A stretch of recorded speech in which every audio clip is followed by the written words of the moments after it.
Një mbrëmje e mbushur me ndjenjë, kujtim dhe art, erdhi si një omazh i veçantë për poetin Skënderusi, një zë i veçantë i poezisë shqiptare që vijon të jetojë përmes vargjeve të tij. Kjo mbrëmje poetike e mbajtur pas ndarjes së lirikut Korçar nga jeta, solli në dritë poezi të zgjedhura nga krijimtaria e tij e pasur dhe e ndjerë, poezi që japin shpirt kujtimeve, dhimbjes dhe dashurisë për jetën. I mat kishte një natyrë të veçantë dhe ishte besnik i gjithçkaje që bënte vetë dhe ruante me fanatizëm atë. Dhe poezitë e tij hapeshin edhe mbylleshin me një çelës që e mbante vetëm ai dhe askush nuk kishte të drejtë të hynte në atë lloj hapësire.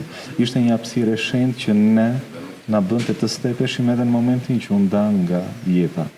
Por më pas ishte më fort dëshira për të parë çfarë kishte brenda atij sirtari.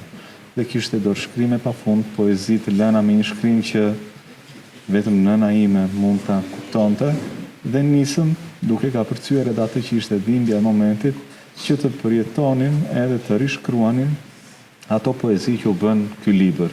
Në një atmosferë intime dhe reflektuese, aktorët Zamir Akita, Egla Ceno, Blerta Belliu, Kristian Koroveshi dhe Antonio Tole, si dashamirës të fjalës së bukur, interpretuan vargjet e Skënderusit, duke ndarë me publikun emocionin dhe thellësinë e mendimit të tij poetik. Ai është gjithmonë pranë nesh sepse ka lënë jo vetëm poezinë, por ka lënë dashurinë e tij të madhe për qytetin, dashurinë për poezinë, familjen e tij, muzën e tij. Ishin të mrekullueshme dhe vërtet është përgjegjësi, emocion dhe nder që të jem sot me Zamirën, me Kristianin, me Blertën në skenë për këto poezi të mrekullueshme. Një njeri që i ka folur me shumë emocion, dhimbjes, dashurisë, vdekjes, xhelozisë, njeriu dhe gjithçka tjetër.